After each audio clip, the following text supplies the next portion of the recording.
Sin presupuestos autonómicos, las comunidades que comenzaron gobernadas por el Partido Popular con el apoyo de Vox la última legislatura empiezan a mover ficha. La última de ellas, Extremadura. Su presidenta, María Guardiola, ha convocado elecciones para el próximo 21 de diciembre. Un escenario que no pilla por sorpresa prácticamente a nadie tras el rechazo del Partido Socialista, de Vox y de Unidas Podemos a las cuentas presentadas por Guardiola. Como un ejemplo, así defienden desde Génova el hecho de convocar comicios cada vez que no se puedan sacar adelante los presupuestos de la comunidad en aquellos gobiernos en los que Vox decidió salir en julio del 24. Situación prácticamente idéntica en Castilla y León, sin presupuestos a la vista, pero con elecciones autonómicas ya fijadas para el próximo 15 de marzo. Eso sí, el presidente Mañueco habría descartado un superdomingo electoral y no adelantará la cita al domingo previo a Navidad. Pero no todos los varones populares ven con los mismos buenos ojos esta medida. El presidente de Aragón, Jorge Azcón, presentará las cuentas del próximo año, aunque no cuente con el apoyo de Vox, lo que hará prácticamente imposible que salgan adelante, pero hasta ahora huye de la posibilidad de un adelanto electoral. Terreno más llano se plantea en la región de Murcia, donde PP y Vox ya habrían negociado para sacar adelante las cuentas, apoyo conseguido a cambio de competencias migratorias a favor de Vox, o en las Islas Baleares, donde Vox sí podría apoyar a los populares. Mientras en Valencia los de Santiago Abascal no descartan conversaciones con Carlos Mazón. Está claro que la ruptura entre PP y Vox en los gobiernos autonómicos trajo consigo inestabilidad de la que quiere huir el Partido Popular. La duda está ahora si es un acto de responsabilidad política o un tirón de orejas a Pedro Sánchez, quien lleva 3 años sin presentar los presupuestos generales del Estado, pero al que parece no incomodar andar por estas tierras movedizas. Desde Génova quieren predicar con el ejemplo, mientras el presidente del gobierno mira para otro lado porque no está dispuesto a acatar una norma no escrita que podría devolver la tan ansiada estabilidad a nuestro país, pero tambalear la suya propia en Moncloa.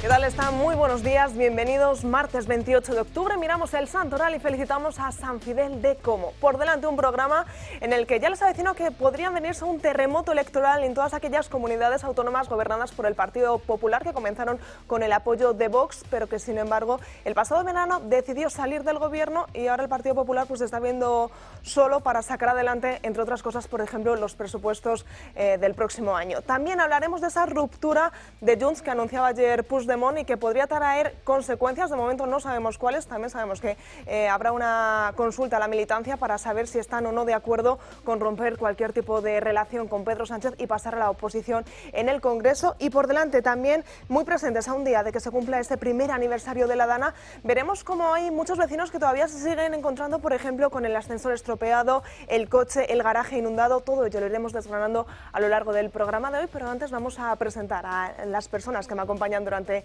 el programa de hoy en la mesa. ¿Qué tal, Ignacio? Bienvenido. Buenos días, Natalia. Carmen Lovelle, bienvenida. Hola, buenos días. Hoy nos estrenamos con Miguel Ángel Gómez. ¿Qué tal? Bienvenido. Buenos días, bien halladas. Se lo pondremos fácil en el día de hoy para que quiera repetir con nosotros. Vale. Y tenemos que empezar hablando, bueno, pues de un huracán de Melissa que ya forma parte de la historia del Caribe, porque lo peor podría estar por llegar. En apenas 24 horas pasó de la categoría 1 a la 5. ¿Esto qué supone? Pues que en apenas 24 horas pasó de unos vientos de unos 100 km/h hasta los 250 km/h. Pero como decíamos, lo peor está por llegar porque hoy tocará tierra en Jamaica y las previsiones apuntan a una auténtica catástrofe con vientos de más de 160 km/h y unas lluvias que podrían registrar, ojo, los 1000 litros por metro cuadrado.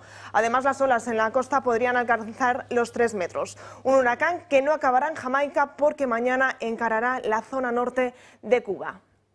Y de lo que podría ser una verdadera catástrofe, bueno, pues a otro caos ferroviario el que se vivió ayer aquí en España, más concretamente en Madrid, y es que se vivieron momentos de angustia en San Fernando de Herreras cuando un tren de cercanía descarriló. Provocó hasta 6 heridos, afortunadamente leves, aunque 2 de ellos tuvieron que ser trasladados al hospital. El incidente, como decíamos, provocó la suspensión del tráfico ferroviario entre Alcalá y Madrid durante toda la tarde de ayer lunes. De nuevo, el servicio de cercanías a debate sobre el deterioro continuo que sufre. Y de nuevo, Carmen Lobelle, decíamos que el servicio ferroviario pues hay que criticarlo porque cada día va a peor. Es un reflejo de un gobierno descarrilado, ¿no? Desde hace ya mucho tiempo.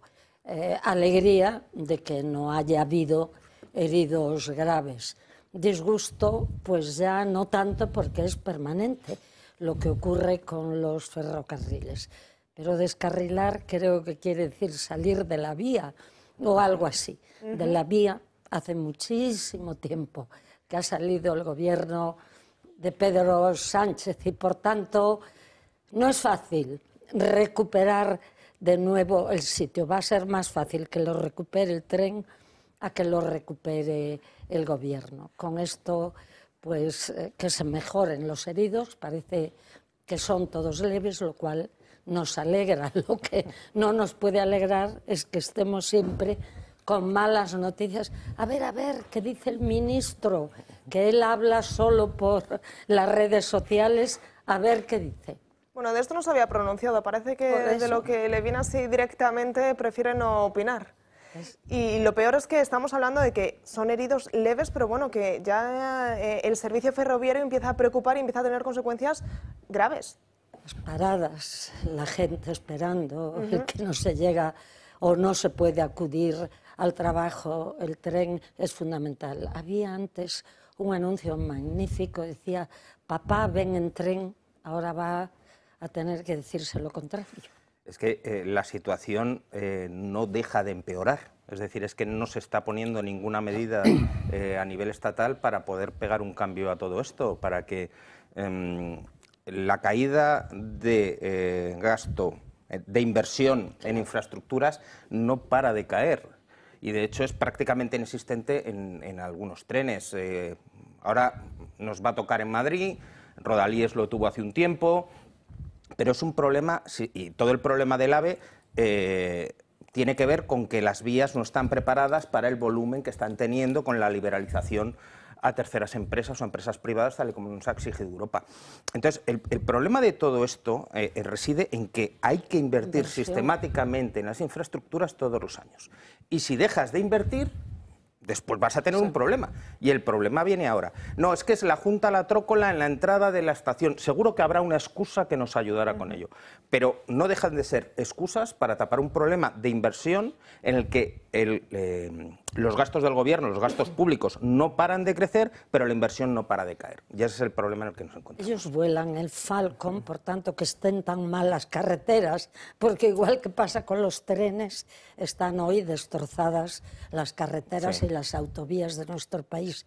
La inversión en infraestructuras es fundamental y esto demuestra una vez más que el gobierno no gobierna, que va a salto de mata, que está pensando siempre en pactos, en leyes que le convengan ideológicamente, pero en realidad lo que es y afecta al bienestar de los ciudadanos es como cuando en el momento electoral dicen uy, vamos a hacer 100.000 viviendas, vamos a hacer 50.000, luego pasan los años y esas viviendas no aparecen. Pues las carreteras hay que estarlas renovando continuamente y hoy cualquier vehículo normal, es que aquellos que utilizan la carretera a diario, como son los transportistas de camiones, te dicen el daño y el perjuicio que les está causando en las ruedas y en todo. Ah, pero hay una señora que viaja a Suecia, creo que es vicepresidenta de este gobierno, se lleva con ella a su hija, sacan un montón de fotos, que las veamos guapísimas, para hablar con un sindicato. Oiga, ¿qué le reporta de beneficio eso a los españoles? Pero claro, mientras ellos hagan viajes gratis y vivan en toda la comodidad, puede que estemos siempre igual. En el tema de transportes hay una diferencia, mientras que cuando hablamos de vivienda nos dicen que van a construir cientos de miles de viviendas, cosa que nadie se cree porque no construye ni una. Aquí es que ni se molestan en decir qué van a hacer para que esto no siga empeorando, ¿no? Porque está evidentemente empeorando desde hace años. Yo, cuando ya empezó esto, un día parafraseé al conde de Villamediana y hice una pequeña broma diciendo esto de que cuando el ministro sanchista le hablan del AVE, con su silencio replica: dice todo lo que sabe, porque es que no sabe nada, no sabe absolutamente nada de los temas que lleva. Se dedica, pues eso, a tutear, a lo que sea, pero ¿dónde están las medidas? ¿Qué están haciendo para que esto no suceda? Aunque no lo hagan, debían hacer el intento de disimular, ni tan siquiera disimular. Y ya no hay que decir eso de papá ven en tren, simplemente hay que decir papá ven, como sea, Llega. ¿no? Como sea. Llega. Sí, la verdad que el servicio ferroviario cada vez es menos fiable en nuestro país. Lo que antes era una seguridad 100%, pues parece que es una lotería cada vez que hay que coger un tren. Abrimos página literaria, vamos a hablar de un libro, vamos a hablar de una reflexión que ha escrito Elio Alfonso Gallego, Conservatismo, lo tengo aquí, una reflexión acerca de las raíces, de los principios de la actualidad, del pensamiento conservador. Elio Alfonso, ¿qué tal? Muy buenos días. Muy buenos días. ¿Qué vamos a poder encontrar en conservatismo? Bueno, una reflexión sobre nuestro presente, pero desde una perspectiva que tiende a valorar que los vínculos sociales, que aquello que nos hace ser y ser como somos, aquello que nos es dado, que nosotros recibimos, que estamos llamados a cuidar y transmitir, son las cosas fundamentales de la vida. Y que si nosotros seguimos viviendo desde una ruptura con la historia, desde una ruptura con la tradición, con el sentido religioso de la vida, con una ruptura en definitiva con todos los vínculos que nos constituyen, ni al hombre en concreto ni a nuestras sociedades occidentales les va a poder ir bien. ¿Qué le llevó a escribir este libro, esta temática? Bueno, yo vengo estudiando la tradición conservadora, tanto española como occidental en su conjunto, desde hace mucho tiempo. Hicimos un congreso sobre hace ya 2 años, sobre lo que podría ser esta tradición, y se surgió un debate acerca de si qué era más propio, es decir, conservadurismo o conservatismo. Bueno, de una discusión que en parte era puramente, y sigue siéndolo en parte nominal, pero en esa explicación y justificación de por qué yo pensaba que el término podía ser conservatismo, pues de las palabras pasé a las ideas y de las ideas pasé a la realidad, es decir, una interpretación del tiempo presente como un tiempo, digamos, determinado y condicionado por un momento histórico que nace con la Revolución Francesa, en 1789, y que de algún modo no ha concluido. Seguimos, por lo tanto, en un periodo convulso, un periodo revolucionario, un periodo donde España, Europa y Occidente en su conjunto no ha encontrado todavía la estabilidad, no ha encontrado sus raíces en definitiva, no ha encontrado aquello que le hace ser, aquello que le ha hecho próspero, aquello que le ha hecho grande y una gran civilización, y todavía estamos ahí. Yo creo que ciertamente estamos posiblemente al final de ese ciclo revolucionario, pero me temo que estamos viendo ya sus últimas sacudidas, que siempre, como todo final, es más violento, más convulso. Yo creo que un ejemplo es muy visible de esto que yo estoy diciendo es la propia ideología woke, donde ya es una ruptura del vínculo entre la cultura y la naturaleza, entre cómo se percibe la persona y su propia biología.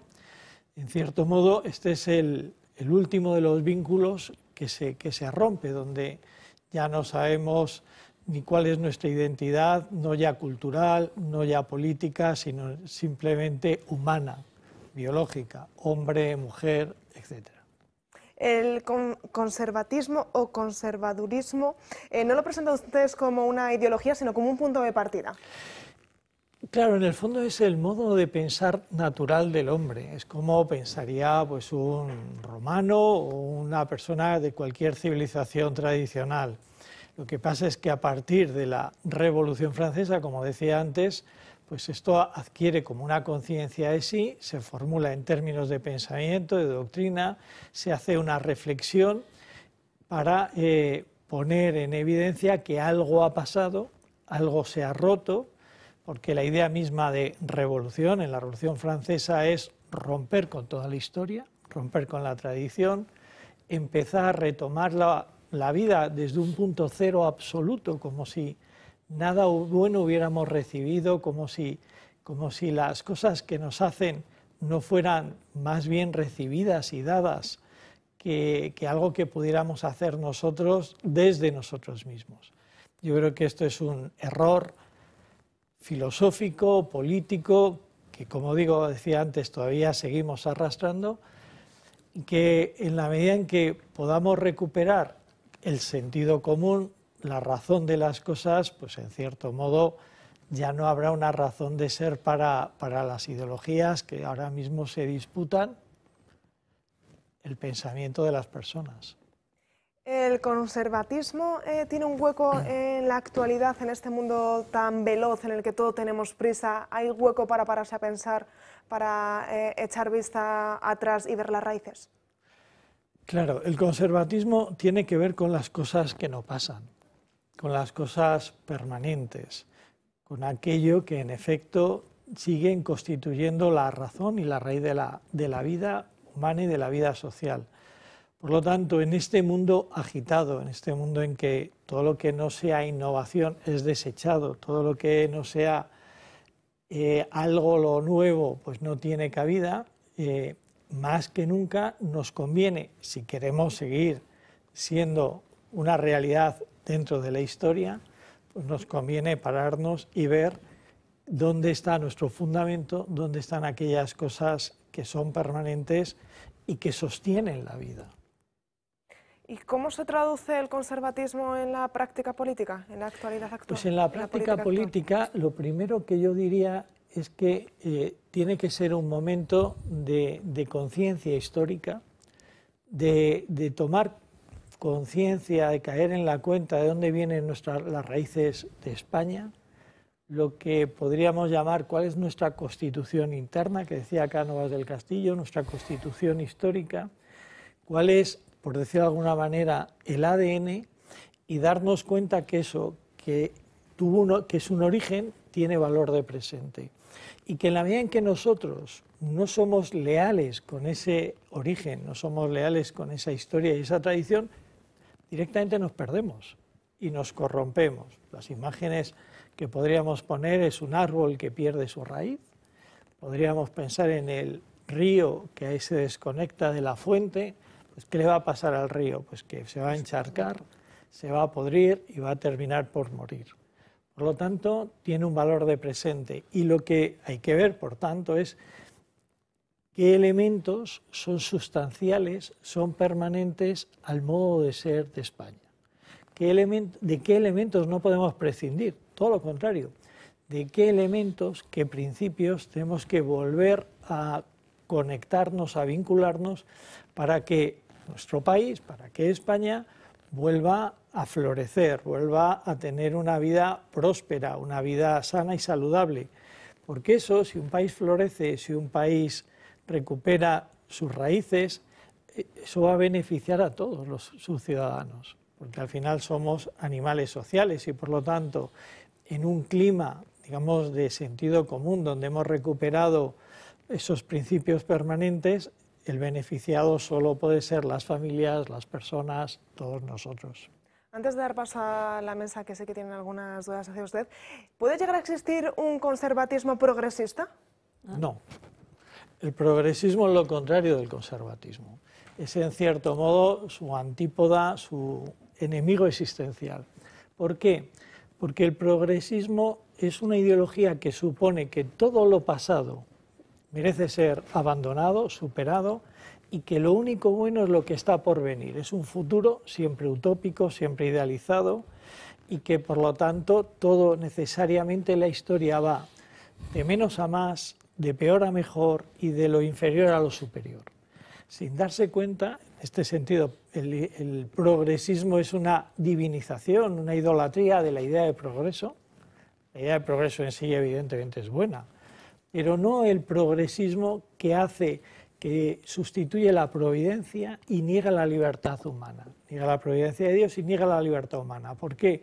Porque si te dice que todo lo posterior necesariamente es mejor que lo superior, desconoce que las civilizaciones, los pueblos, las personas, podemos caer digamos, en el mal, en la ignorancia y el oscurecimiento, y que por lo tanto no hay un progreso lineal ni indefinido, sino que hay una aventura, que es la aventura humana, y es una aventura de libertad, donde podemos avanzar, podemos retroceder, podemos superarnos y podemos caer en lo peor de lo peor. Es decir, no hay nada en este sentido tan nefasto como esta idea de progreso que enarbola el progresismo, que es, como digo, una divinización, una especie de idolatría de esta idea de que el hombre tiene y puede y debe progresar, pero siempre desde la libertad humana y siempre, por decirlo de alguna manera, vinculado con el origen divino de las cosas y de esa misma libertad. Buenos días, Helio. Muy buenos días.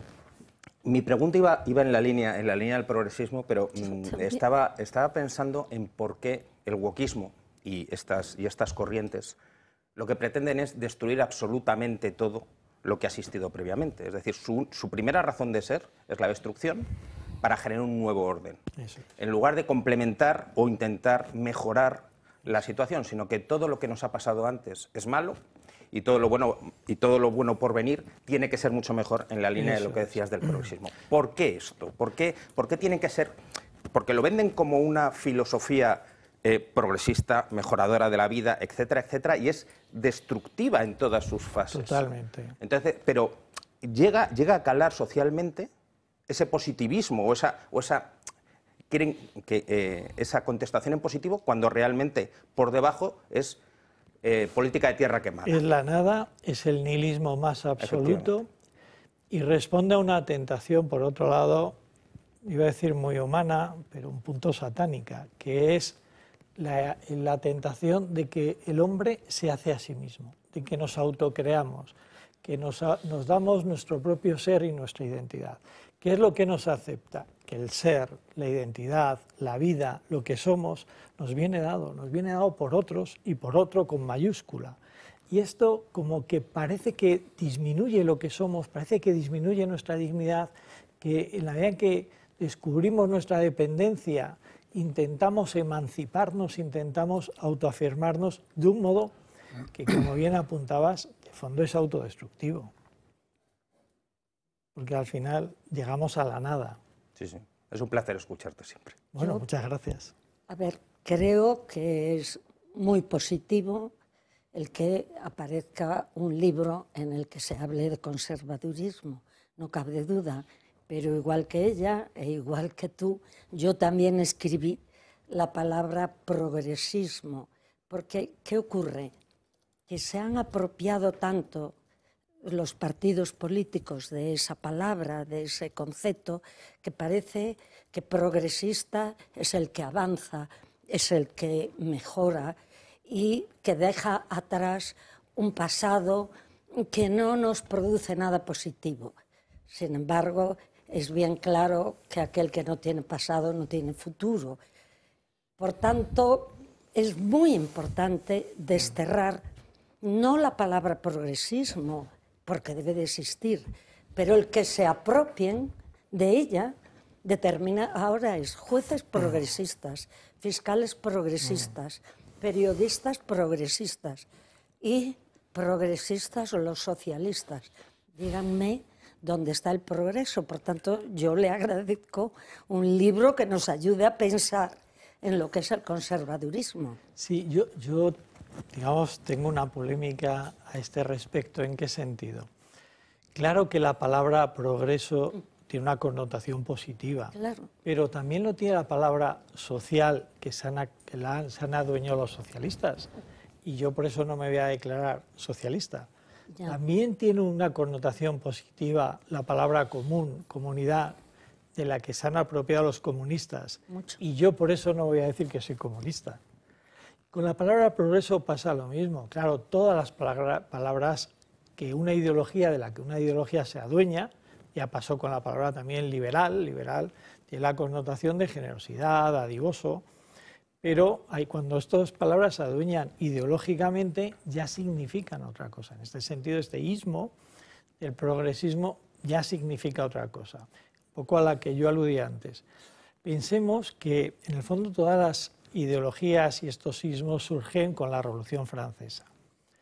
También la progresista. De hecho, el primer partido que se autodenominó progresista es español. Es cuando el liberalismo de las Cortes de Cádiz se divide, se bifurca en un liberalismo más moderado, que acabó siendo un liberalismo conservador, y luego un liberalismo más radical, que se empezó a llamar liberalismo progresista. De hecho, ya en los años 30, 1830, se funda el Partido Progresista. O sea, que es que el progresismo como categoría ideológica que se apropia de esta idea, que es buena, que es positiva, de progreso, pero que la convierte, como decía antes, en una idolatría ideológica, tiene ya 2 siglos, nada menos. Entonces, en ese sentido pasa, y lo mismo, la palabra socialismo surge en torno a 1820, la palabra comunismo poco después, en torno a 1830. Pero, claro, nadie va a escoger una palabra, digamos, con connotaciones negativas para hacer de ello una ideología que quiera ser atractiva, que quiera ser, que en el fondo embauque a las personas. Claro, que cogen una idea bonita, más bonita que social, más bonita que comunidad, que hace el comunismo, pues difícilmente. Pero no nos engañemos, en este sentido, ese término que tiene una connotación buena y positiva siempre queda adulterado, queda idolatrado, decía antes, en términos ideológicos. Miguel Ángel. Vamos, yo voy a concluir también con el tema de dónde está el progreso de los progresistas, claro. Que nos lo expliquen. Pero a su lado tiene usted a una persona esquizofrénica que se considera conservador liberal, el liberal conservador. Eso se ha dicho que es compatible. Y yo no sé si, creo que en su libro lo he visto, que hay una contraposición entre conservadurismo y liberalismo y reacción y liberalismo. ¿El conservadurismo siempre es reacción? ¿Ahí se puede equiparar? No, o va más allá, porque yo pienso que el conservadurismo es algo más que la reacción, pero la reacción es parte de su existencia. Bueno, primero que ha habido siempre una cierta fusión y a veces confusión entre liberalismo y conservadurismo. Bueno, ya desde el siglo XIX yo apuntaba que hay un liberalismo que se va haciendo conservador. El propio partido de Cánovas del Castillo era el Partido Liberal Conservador. Pero es verdad que también al mismo tiempo hay un conservatismo y una tradición conservadora que nace como respuesta a la Revolución Francesa, que nace ya desde el origen, digamos, planteando una polémica a la Revolución Francesa. Esta polémica, esta confrontación con la Revolución Francesa y sus principios, se puede hacer de un modo reactivo, un modo que podríamos denominar reaccionario. Pero también cabe hacerlo desde un punto de vista no reaccionario, y este sería la tradición conservadora, que busca reconciliar, volver a vincular pasado y presente, para que haya un futuro, que busca reconciliar todo lo que de bueno tiene la tradición con lo que de bueno tiene el presente. Es decir, no es una posición reaccionaria ni reactiva en cuanto que quiere volver, rechaza todo lo nuevo, o quiere volver sin más a un antiguo régimen que ya evidentemente se ha derrumbado y ha caído, sino que quiere recuperar esos principios permanentes porque sabe que solo en el presente se puede construir a partir de esos principios, de esas raíces y de esa historia. Pues Elio Alfonso Gallego, muchísimas gracias por estar hoy aquí con nosotros. Creo que todos coincidimos en que es un verdadero privilegio escucharle y leerle. Gracias por sacarnos de dudas. Pues ha sido un placer que me hayáis invitado y poder compartir estos minutos.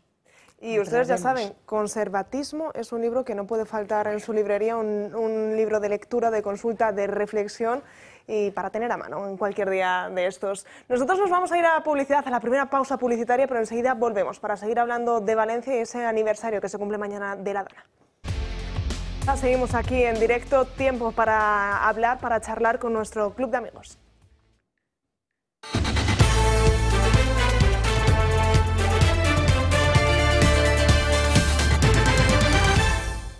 Muy buenos días, Paula, bienvenida. Muy buenos días, Natalia. Bueno, yo ya vengo a animar a esos últimos rezagados, que la verdad es que una vez más el pueblo valenciano demuestra esa unión que tiene y sobre todo ese cariño por este medio de comunicación, porque es que, o sea, no hacemos otra cosa que ampliar plaza y esas plazas se nos vuelven a llenar. Así que desde aquí muchísimas gracias a todos los que nos acompañáis esta tarde, que va a ser el especial Dana un año después, a las 7 de la tarde.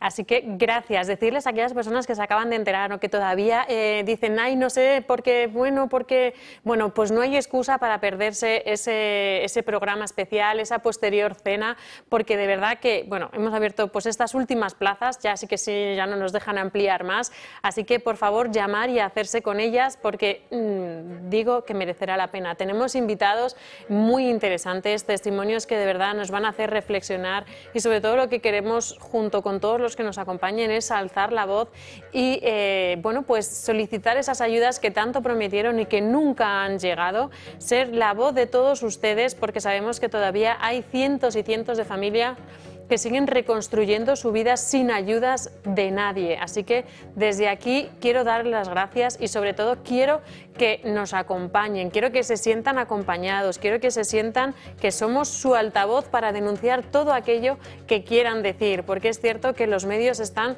en los días antes o ahora que se acerca la fecha, pero durante todo este año no ha existido Valencia para las Telepedros. Para nosotros la verdad es que sí, porque siempre lo hemos estado anunciando y siempre queremos estar al lado del pueblo valenciano. Y para eso, para que estés con nosotros, para que nos acompañen, tienen que reservar plaza.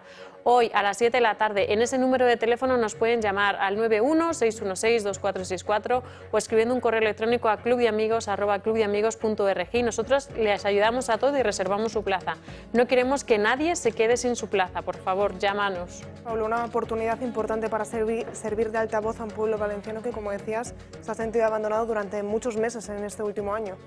Totalmente. Además, bueno, va a dirigir ese programa especial uno de nuestros periodistas, que es José Javier Esparza, que encima es valenciano, o sea que es que todavía es mucho más emotivo por todo el trabajo que ha hecho este medio de comunicación, por los reporteros que nos hemos desplazado allí para coger testimonios que no van a dejar indiferentes a nadie. Y por eso necesitamos que nos acompañen y sobre todo sentir el calor que queremos que ellos sientan de este medio de comunicación.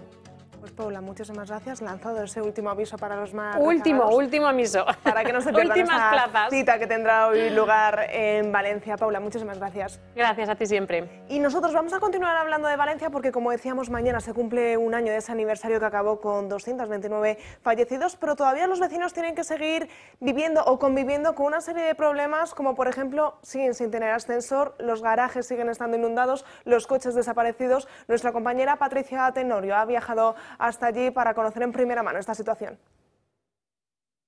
Llama y mucho la atención ver la cantidad de vehículos nuevos que hay por toda esta zona, pero es que hay que tener en cuenta que casi 120.000 vehículos quedaron muy dañados o destrozados. Bueno, pues aquí tenemos la prueba de que prácticamente todas las plantas bajas les ha llegado pasando eso, esas maderas. Esto era todo barro. Nos llegaba hasta aquí, donde tenemos la señal. ¿Teníais aquí vehículos en ese momento? Sí, yo tenía mi coche, luego mi hijo, él en el taller en la cerrajería, también su coche, y que llegó a 250, las maquinarias todas anuladas, y así todo el pueblo de Catarroja. ¿Dónde vamos a ir? Vamos a bajar al garaje y así os enseño un poco el estado en que se encuentran los ascensores.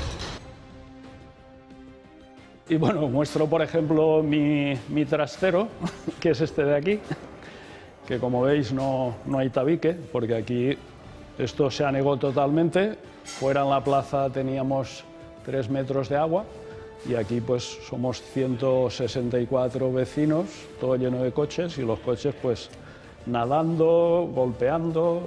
Yo perdí aquí 2 coches, todos los enseres, luego otro bajo que tengo también, una caravana.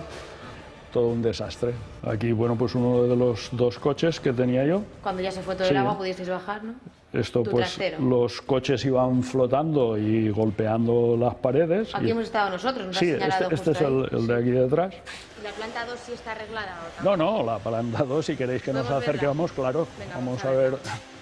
Esto parece una película de terror, Paco. Sí, esto tendría que se tenía que haber puesto en marcha pues hace ya mucho tiempo. Qué horror. Mirad esto. Aquí es peor porque aún hay trasteros. Fijaros, ese trastero no lo han vaciado. Aquí están los ascensores que llevan trabajando ya, pues empezaron a traer material aproximadamente hace 3 meses, pero no hay gente. Entonces eso está empantanado a mitad. O sea, aquí no hay tablero, no hay nada montado. Han trabajado, pero la realidad es que vemos que va a pasar Navidad y no tenemos ascensor. Una verdadera pesadilla la que continúan viviendo muchos vecinos de Valencia tras la Dana. También conocíamos unos datos que nos llaman la atención. Es un último estudio realizado por Save the Children en el que nos dice que más del 30% de los niños y niñas que vivieron en primera persona esa Dana pues siguen teniendo verdaderamente miedo y lo pasan mal cada vez que llueve. Todos estos datos nos los va a detallar nuestra compañera Marien Vallejo. ¿Qué tal? Cuéntanos. Muy buenos días, Natalia. Pues mañana se cumple ese año de la Dana que arrasó Valencia y que provocó 229 muertes. Un año después, las secuelas por este episodio de catástrofe natural siguen presentes entre la sociedad valenciana. Y hoy nos vamos a centrar sobre todo en los más pequeños. Según un estudio de Save the Children, más del 30% de los niños asegura que tienen todavía miedo a la lluvia, a las tormentas o a los truenos. El 24% de los que viven en esas zonas afectadas asegura que también tienen problemas para conciliar el sueño, algo a lo que hay que sumar cambios en su comportamiento como una mayor ansiedad o estrés persistente. Esto, como es lógico, repercute también en sus familias. Casi el 46% asegura que su principal preocupación es el estado emocional de sus hijos y un 52% asegura que han tenido retrasos en su aprendizaje. Recordemos que de los 229 fallecidos, 9 fueron niños y que otros 200.000 se vieron afectados por la Dana. Muchos de ellos estuvieron días sin poder ir al colegio. Esto les ha perjudicado tanto al estado emocional como a su capacidad de relacionarse. El 45% de ellos ya no realiza actividades deportivas, un 28% prefiere no hacer nada al aire libre y casi un 25% no vaya a actividades extraescolares. Un año de esa Dana que destrozó vidas como la de muchos niños. Marien, muchas gracias. Sin duda los niños son una de la población más sensible que tuvo que vivir en primera persona una tragedia como esta. Y la verdad es que uno oye mazón y echa en falta que no se diga Sánchez. Si hay culpables, lo son ambos. Y hay una frase que se debería de acuñar, que no la olvide. Este gobierno que hace tanta publicidad, mira, tus impuestos te traen estas mejoras, estas otras, que es publicidad engañosa, desde luego, porque eso es falso. Deberían de hacer alguien publicidad con esa frase: si necesitan ayuda, que me la pidan. ¿Cómo se le puede perdonar a un presidente de gobierno? Es que él es el dueño del material, del ejército, de las ayudas del Estado. Porque haya autonomías no quiere decir que haya desaparecido el Estado. Cuando le conviene, ya si pudiera era el rey, no el presidente. Cuando le conviene es presidente a todos los efectos. Y resulta que cuando hay problemas como este, que es terrible, porque son muchas vidas humanas, pero el de los incendios también fue tremendo y también hay pérdida de vidas humanas, aunque no tanto, vuelven a hacer lo mismo. Y hace unos días da un meeting un presidente de gobierno diciendo: el presidente de la comunidad de tal, el presidente de la comunidad de tal, e hicieron esto y lo otro, culpando de los muertos a los demás, a los políticos, a los que él quiere derrotar, sea como sea. Por tanto, la Dana, que jamás deberíamos de olvidar todo esto, que es muy grave eso que estáis diciendo de los niños, que es muy grave que no se haya reconstruido todavía, que no hayan llegado gran parte de las ayudas, Pero si tienen miedo a la lluvia, lo gravísimo es que no se haya puesto remedio a la situación. Si vuelve a llover como llovió en aquel momento, volveremos a la misma situación. Y cuando en su momento hubo un plan nacional para arreglarlo, la señora ministra Rivera, que ahora vive en Europa como abandonada de todo, como si España y Valencia y los valencianos no le importaran, a lo que se dedican es a movilizar a la gente, a activistas, como son siempre, para ir contra. No, miren, los responsables son más de uno. Yo no digo que no lo sea Amazon, pero muchísimo más y más responsabilidad tiene el presidente del gobierno, que tienen las bulldozers, que tienen el ejército, que tienen paracaidistas, que tienen helicópteros, que tenían cantidad de medios que tienen que estar al servicio de todos los españoles, no a lo que decida él, porque es que esta comunidad era del PP o porque esta comunidad no es del Partido Socialista. Ya está bien, hay que decir la verdad. Se cumple un año, un 29 de octubre, que no deberemos de olvidar jamás, que fue terrible. Y desde luego también hay que recordar el trabajo de las gentes. Una vez más es el pueblo. Cuando decimos, es que la sociedad civil no reacciona. La sociedad civil en las catástrofes reacciona siempre. Los voluntarios ayudan.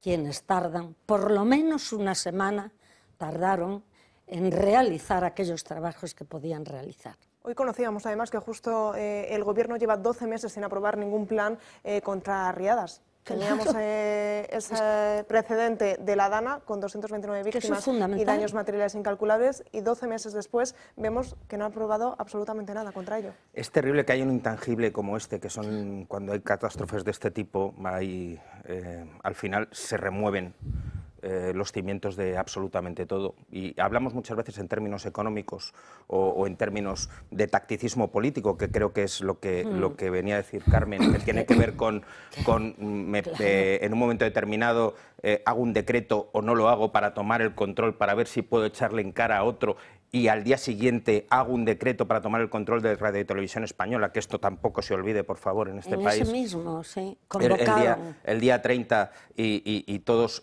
absolutamente todos los diputados de la bancada socialista valencianos votaron a favor de ese cambio, ¿no? Que eso no caiga en el olvido.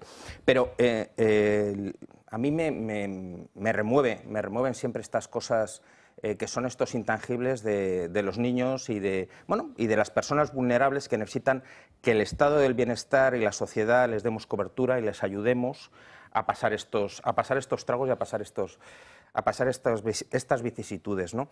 Creo que la Dana, como absolutamente todo, no sé a qué periodista se lo escuché recientemente, que en Valencia quieren montar un nuevo Prestige, salvando las distancias. Es decir, esto va a ser una caída continua y permanente de estar atacando al presidente de Amazon, al presidente de la Comunidad Autónoma Valenciana en este momento, y que sirva para desintoxicar otras áreas, es decir, que no se hable de otras cosas en este país, en lugar de, como tú decías ahora mismo, Natalia, de hacer un plan integral contra las riadas. Pero eso choca choca frontalmente contra los planes verdes europeos, contra la ideología verde en la que nos movemos, en la que los cauces no hay que limpiarlos y hay que mantenerlos en su naturalidad, ¿no? Pasaba el otro día por aquí, por Madrid-Río, y Madrid-Río y el Manzanares ha sido un río represado durante muchísimos años para evitar problemas con el agua, y Carmen ha decidido en un momento determinado que ese río tendría que tener su flujo natural. Y ahora lo que pasa es que estamos en otoño, llegando al invierno, y ¿qué es lo que pasa? Que hay mosquitos y huele mal, ¿vale? ¿Por qué? Porque es una zona en la que si tú generas un manglar en mitad de una ciudad, pues eso va a terminar, y todavía no hemos tenido un problema de salubridad, pero en algún momento lo tendremos, ¿no? Estoy convencido de ello. ¿Por qué? Pues porque esa naturaleza no se está, si estamos generando una ciudad alrededor, eso no está encajado con esto. De la misma manera, en un momento determinado, cuando los barrancos no se limpiaron y empezó a crecer el agua de manera descontrolada y la naturaleza volvió por sus fueros, pues se generó un problema muy grave en el que la mayoría de los muertos ya se habían producido cuando se dieron los avisos. Entonces, todas estas cosas, el conjunto total de todo esto, lo que nos viene a decir es que necesitamos simplificar nuestra administración, que el servicio público de los políticos y de los administradores públicos está al servicio de las personas, no de ellos mismos y de sus egos. Y que además que no ocurran cosas como que el 30% de los niños no puede soportar la lluvia como es algo lo más natural. Entonces, debemos ir hacia caminos en los que la política esté mucho más cerca de las personas y no cerca de su mantenimiento y de estos debates estériles que no llevan a ninguna parte de quién es el responsable. Señores, a ustedes los han elegido los ciudadanos y a los ciudadanos deben rendir cuentas y deben procurar el bienestar de los ciudadanos. Y es que precisamente todos señalan a una única persona, no es al presidente del Gobierno, no es al Gobierno, sino es a Carlos Mazón, al presidente de la Generalidad Valenciana, y fruto de ello son los resultados que hoy tenemos que publica el diario ABC de qué pasaría si se celebrasen hoy en día las elecciones. Y ahí lo están viendo porque caería hasta los 33 por los 40 que tenía antes, mientras que Vox ganaría hasta 7 escaños. También caería el Partido Socialista que pasaría de los 31 a los 27, y Compromís volvería a subir de los 15 a los 19. Miguel Ángel, de nuevo se empeñan en señalar a una única persona, Carlos Mazón. Sus responsabilidades también tendrían, por supuesto, pero la máxima autoridad, el Gobierno de España, tardó en actuar. Vamos a ver, que desde mi punto de vista, el señor Mazón es responsable. Si no lo es por sí mismo, es por nombrar a una persona que evidentemente no valía para estar en ese puesto. Y lo que tenía que haber hecho es decirle, mira, te tienes que ir, y acompañarla con la mano en el hombro a la puerta de salida. Eso desde el punto de vista de responsabilidades, pero hablemos de responsabilidades. Después de toda catástrofe, incluso menor que esta, siempre hay que hacer tres apartados. Uno, ¿qué ha sucedido? ¿Cuáles son las consecuencias de todo tipo de lo que ha sucedido, psicológicas, físicas, materiales, personales? ¿Y qué es lo que hay que hacer para que no vuelva a suceder? Y no se ha hecho ninguna de las tres cosas, porque ahora mismo no tenemos un plan en el que se nos diga exactamente en cada punto valenciano, murciano y de otras provincias qué es lo que sucedió y dónde están los puntos de peligro. No se ha analizado cuáles son las consecuencias y puede haber efectivamente no solamente que haya sótanos vacíos y ascensores que no funcionen, es que no se ha reparado, es que si estuviésemos así, vamos a ver, las ciudades que se destrozaron en la Segunda Guerra Mundial seguirían destrozadas a este ritmo.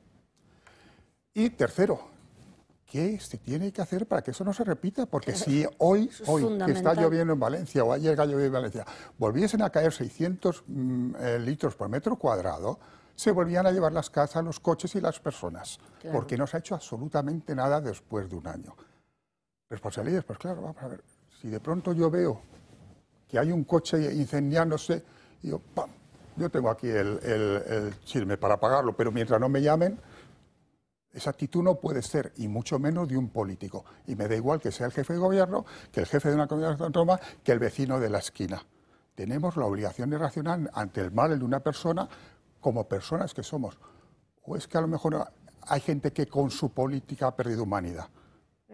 Porque es una falta de humanidad ver a alguien que está sufriendo y si yo puedo ayudarle no lo ayudo. Pues yo pienso que eso es lo que ha sucedido. ¿Que Mazón es culpable o responsable? Sin duda. Por activa, por pasiva o por las dos. Pero que hay otros responsables que me parece mentira que se siga pensando que yo no he tenido nada que ver, pues por lo menos yo no lo acepto. Me imagino que muchos ciudadanos tampoco. Y que el hecho de que el PSOE digan que baja, pues quiere decir que los valencianos tampoco, aunque no lo digan, aunque no salgan a manifestarse, tampoco parece que estén muy contentos con el amigo Sánchez. Y si no, que vuelve por allí de vez en cuando a ver qué hace si sale a la calle. Porque claro, si se mete en un sitio, pero no puede salir a la calle. Si sale a la calle, a ver qué le dicen, ¿no? Ni siquiera somos un Estado federal. Las autonomías no son entes que no tengan nada que ver con el Estado. Y de hecho, cuando en las autonomías se crean, pues se dice, desaparecen los gobernadores civiles, resulta que el gobierno central, vamos a decir, el Estado, nombra los delegados de gobierno, lo cual quiere decir que no hay separación, que en las cuestiones de gobierno responsable es el Gobierno central. Y de hecho, en Valencia había una delegada de Gobierno, que además parece que es la que ahora empujan para que sea la candidata a la Generalitat. ¿Qué hizo esa delegada de Gobierno? Y hoy hablamos, naturalmente, por la fecha y porque no lo vamos a olvidar, ni debemos ni podemos olvidarlo, de la cuestión de Valencia. Pero es que luego, este verano, ha sido la cuestión de los incendios. El señor presidente de Gobierno, mientras España ardía, estaba veraneando, se llama La Mareta, me parece, estaba veraneando en Lanzarote. Aparece en donde, precisamente en mi provincia, Orense, un domingo 17 de agosto, no lo voy a olvidar, y resulta que llevábamos ardiendo, había ya más de 400 incendios desde el día 1 de agosto. Eso es lo que al señor presidente de Gobierno le preocupan los ciudadanos y le preocupan las catástrofes. Esto ha sido tanto lo de los incendios como lo de Valencia, aunque más grave porque hay muchos más muertos en Valencia, ha sido una catástrofe nacional. ¿Quién tiene que llevar las riendas en la catástrofe nacional? Lo que pasa es que como no le conviene, pues resulta que no acuerda que sea catástrofe nacional.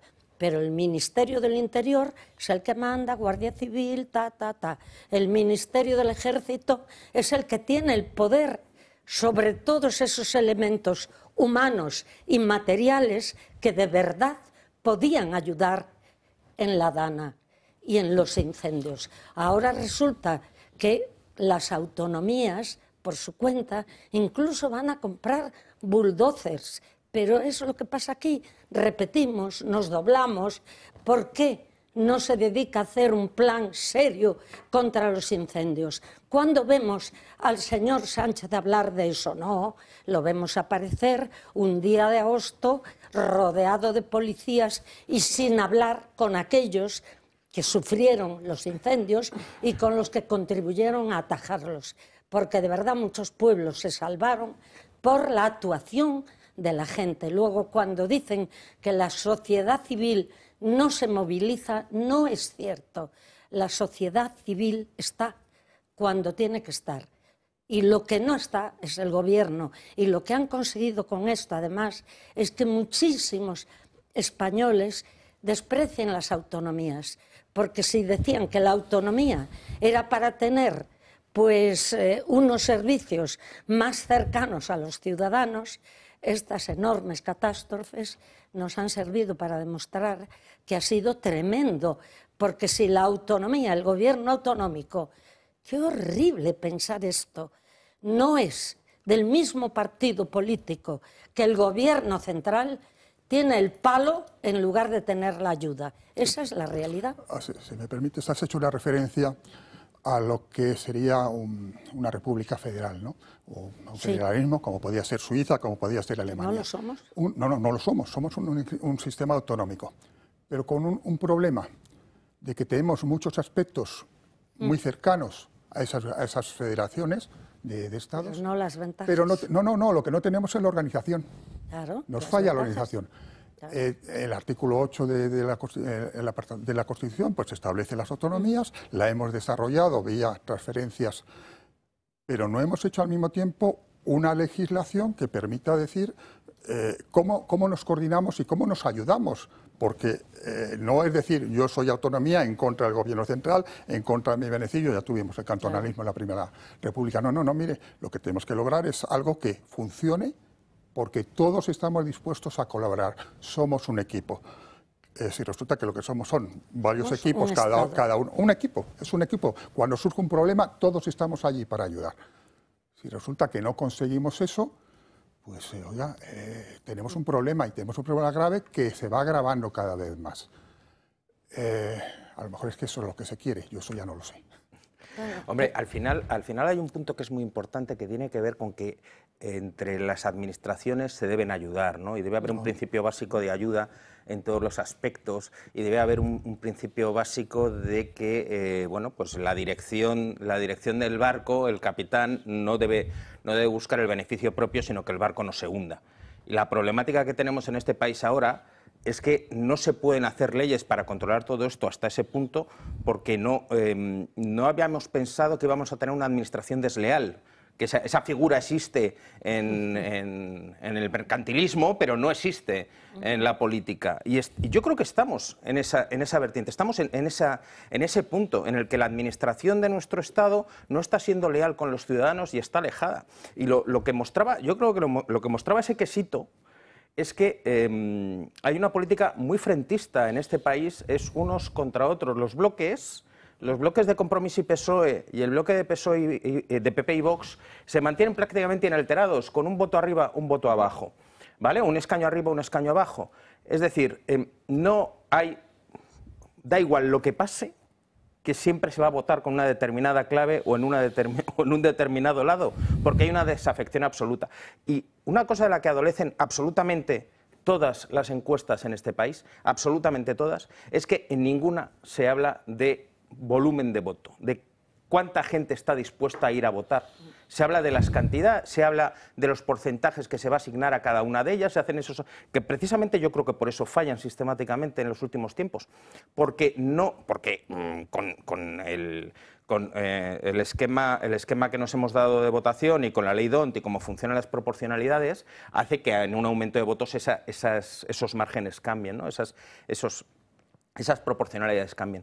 Entonces, al final, lo que traduce todo esto es, después de todo lo que hemos hablado, de la afectación terrible que tiene a nivel social en los niños, como el informe que habéis comentado, todo esto nos lleva a que la gente va a votar en bloques, en más o menos, en la misma línea que se ha votado lo hemos roto todo, se ha ido todo a hacer puñetas, hemos tenido un problema gravísimo en Valencia, pero al final el resultado final va a quedar más o menos de la misma manera. Es terrible, es terrible. Porque según esta estimación, PP y Vox sí que podrían alcanzar esa mayoría absoluta. Pero es que hay un escaño de diferencia entre la suma de PP y Vox y la suma de Compromís y PSOE. De todas las maneras, el esquema de bloques en España no es de ahora.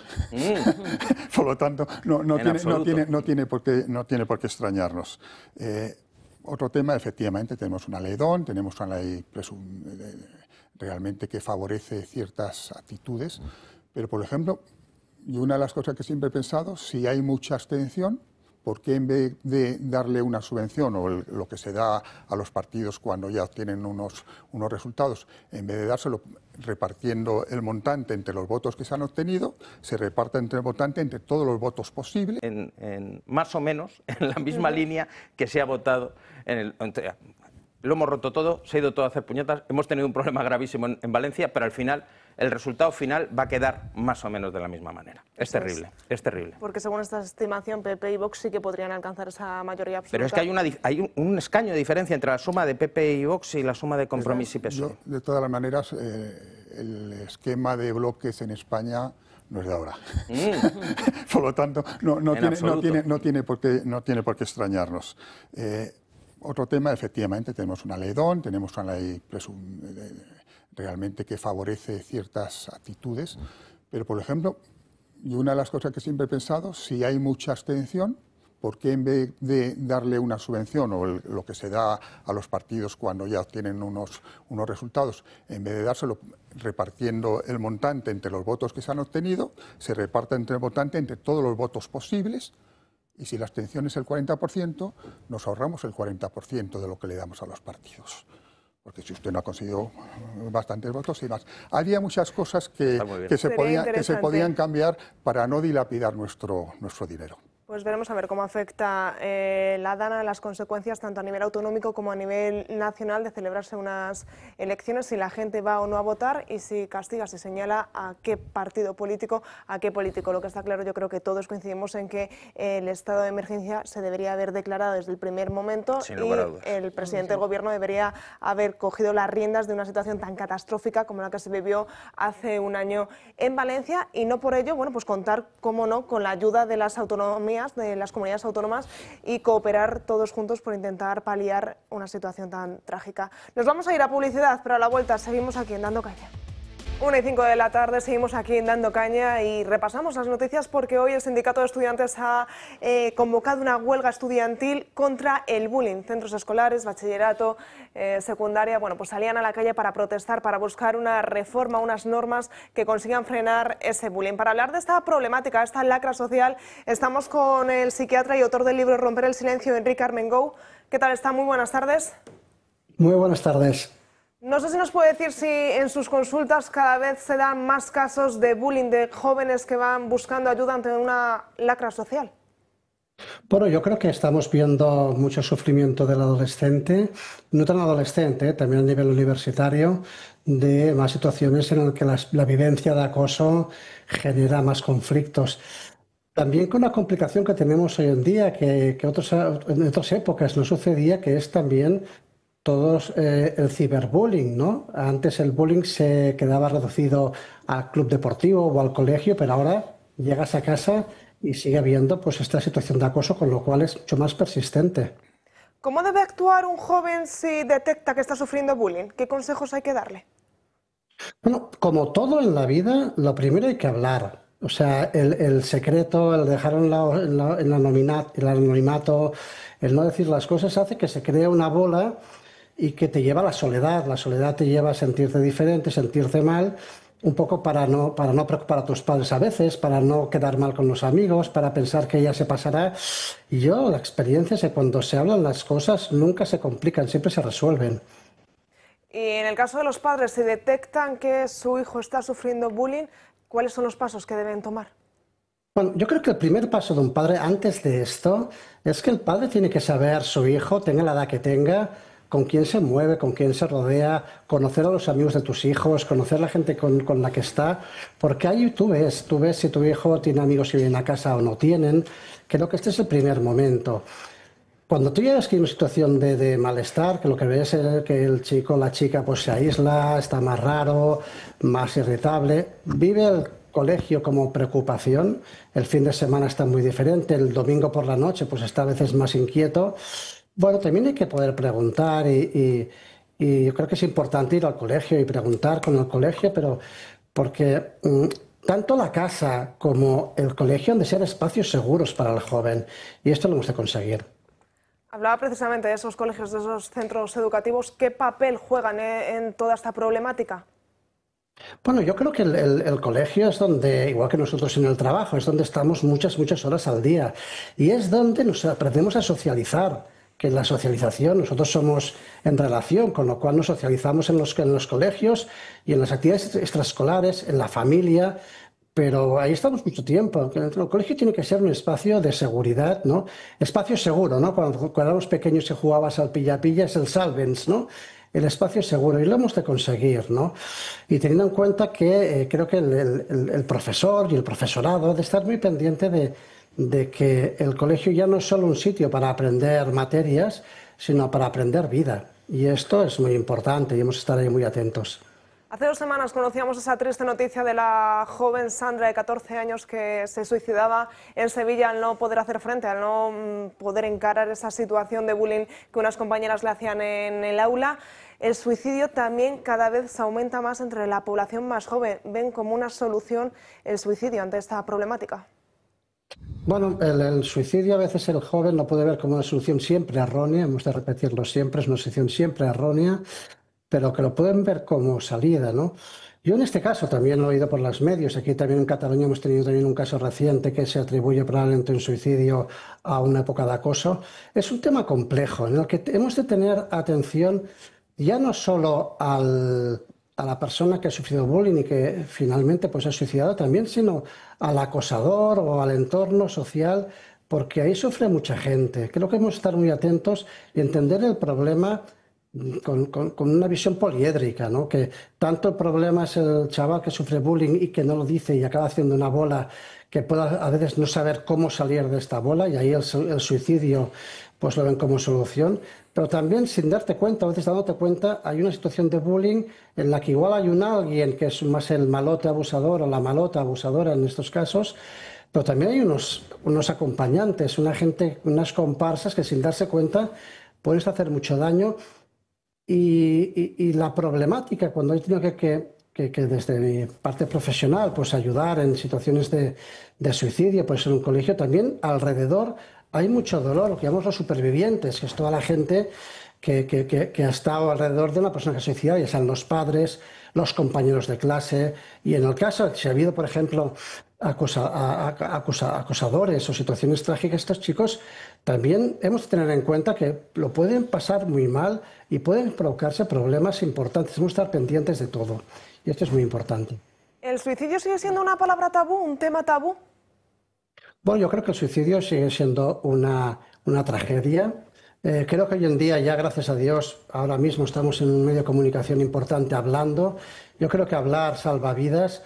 Ahora estamos aceptando la salud mental, sobre todo el COVID creo que nos abrió un poco la mirada. La salud mental es algo de lo que hemos de hablar porque hemos de afrontar.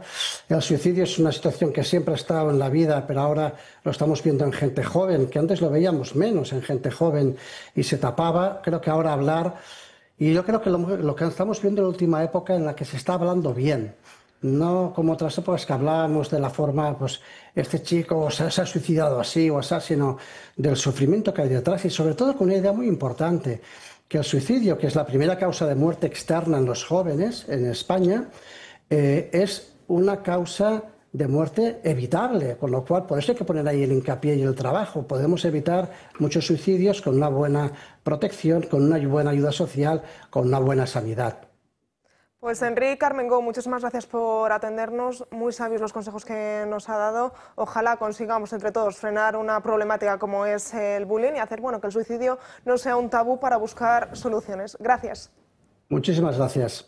Sin duda una problemática que, en los últimos días vamos viendo cómo se van destapando más casos de bullying. Hay que frenarlo, los niños tienen que hablar, los acosadores deben parar, una educación desde casa, pero también desde los centros escolares. No se puede pasar por alto. Y yo he escuchado ya a varios expertos hablar sobre esto. No solo está el problema, por supuesto, está en el acosador y en la víctima, pero está en todo lo que socialmente está alrededor.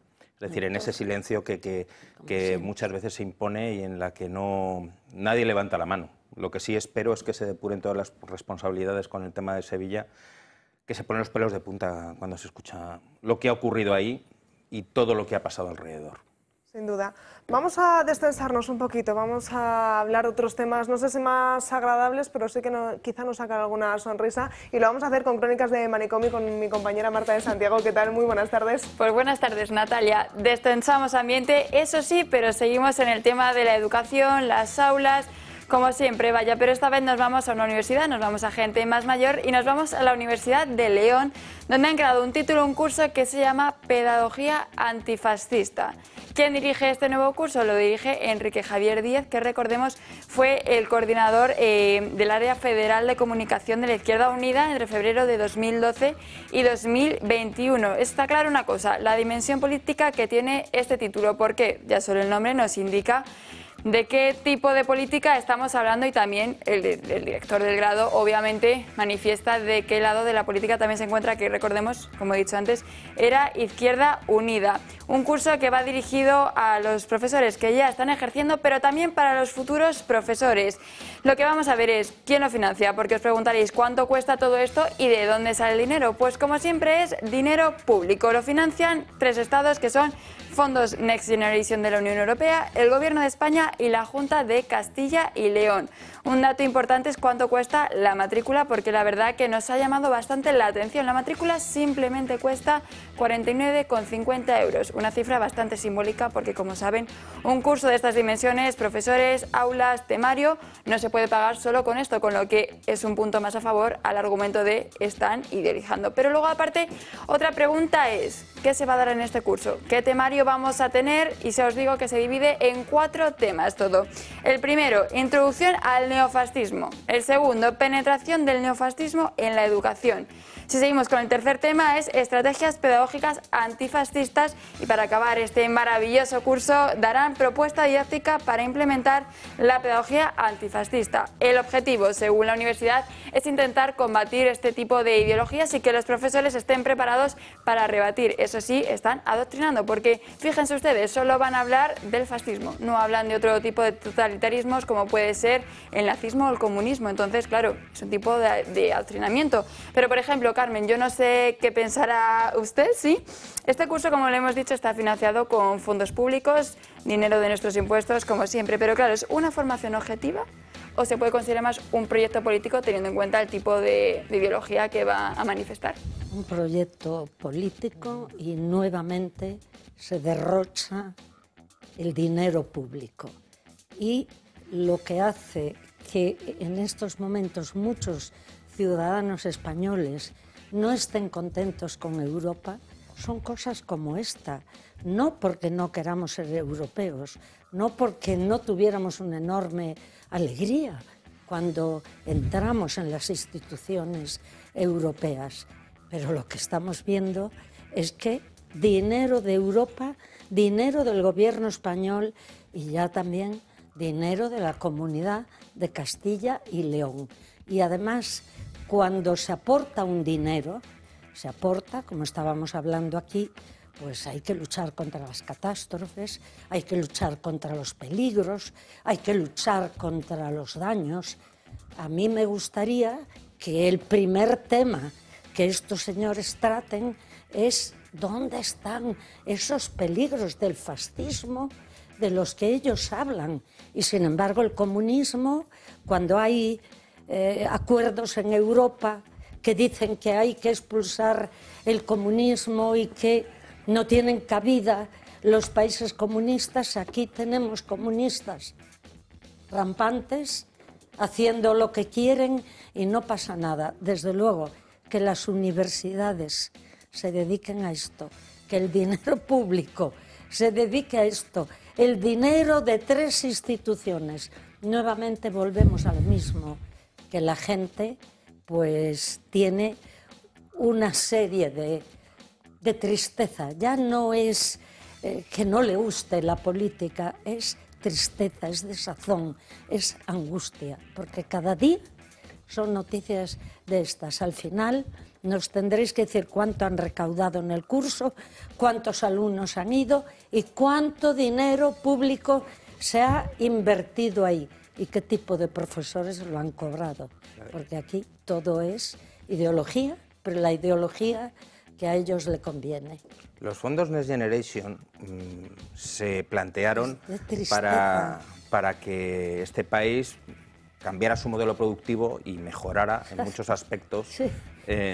Además con un nivel de ejecución ínfimo con respecto a lo que supone. Es decir, la historia de lo que va a pasar en los próximos años es cómo España va a tener un problema en todos los fondos Next Generation que va a tener que devolver porque no se han ejecutado correctamente. Y este será otro ejemplo más de ese listado de cosas de los fondos que no se han ejecutado correctamente en este país.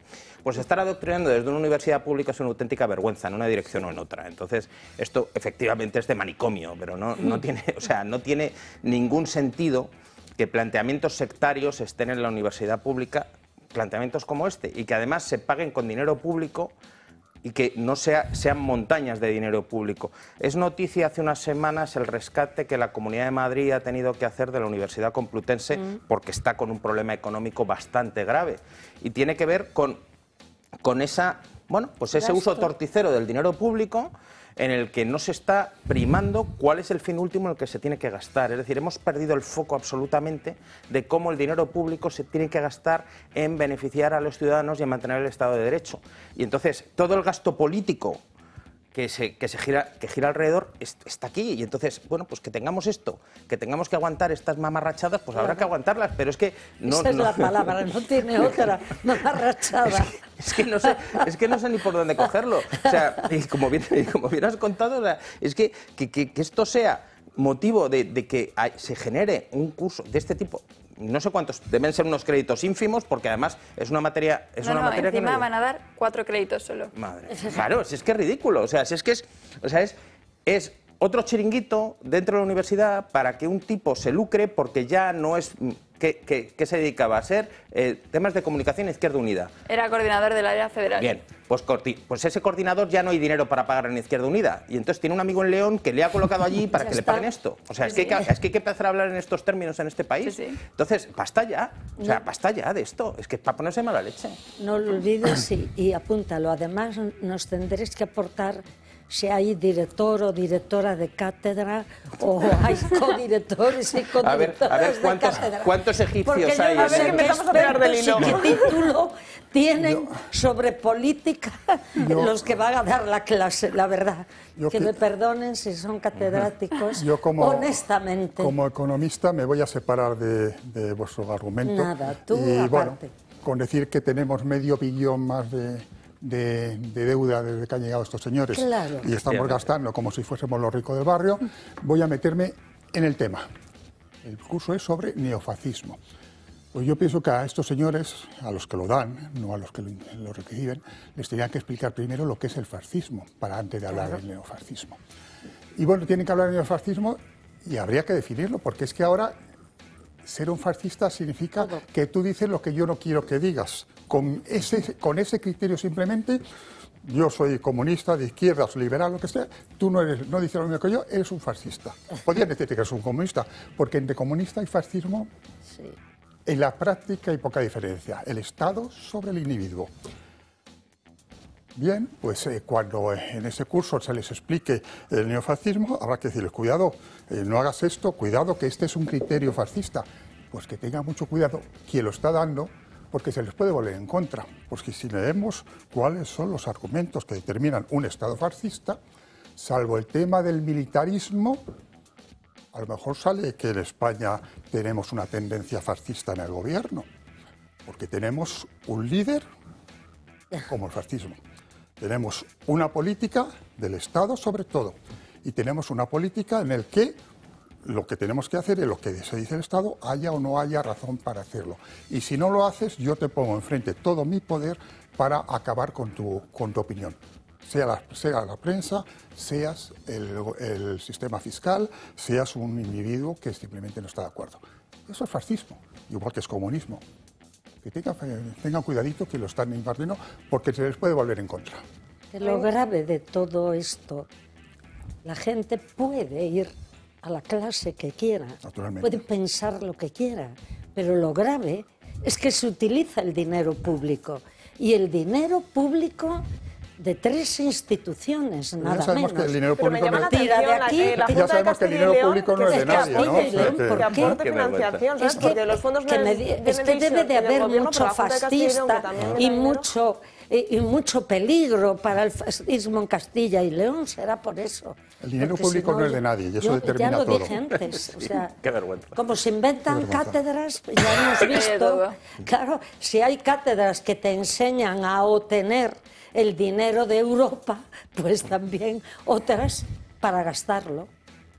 Qué vergüenza. Pues Marta de Santiago, muchísimas gracias. ¿Tenemos hoy regalito? Hoy tenemos regalito, hoy es corto, no te quito mucho tiempo. Hoy el regalito es, os voy a hacer una pregunta muy fácil, que yo sé que para ustedes es muy fácil también de responder. ¿Cuál es el animal, el último animal del océano? El último del océano. Dilo, si te la has sabido. El delfín, eso es un chiste para niños. Oye, pero es un chiste gracioso. Eso sí, está en la palabra. Y debía de haber traído un niño para que lo contestase. El delfín. Delfín. Ya, como nos tengamos que explicar, Carmen, ya sé que nos pide me lo tuvo que explicar, lo siento. Y vamos a dar paso a Ignacio. Más gracia al final. Ignacio también tiene un mensaje para un sobrino, más bien el sobrino tenía tu mensaje. Estuve hace unos días con mi sobrino Nicolás, que no vive aquí en Madrid, tiene 4 añitos, y me contó uno muy bueno. ¿Qué le dice una iguana a otra iguana? Somos iguanitos. La cosa va de animales. No sé. Un beso, Nico. Prefiero el del delfín o el de la iguana. Seguramente Nico lo hubiese contado muchísimo mejor. Seguro, seguro. Tiene mucha gracia. Pero pues, dicen que es bueno reír, que es muy bueno. Hay que reírse todos los días, aunque sea de uno mismo. Sí, pues, Yo eso solo decía a la gente que trabaja conmigo en las reuniones que hacíamos a la mañana. Pues sí. Porque de lo demás a lo mejor no encuentras motivos, que generalmente lo hay, o no te atreves. Sí. Pero reírte de uno mismo, anda que no hay ocasiones a lo largo del día.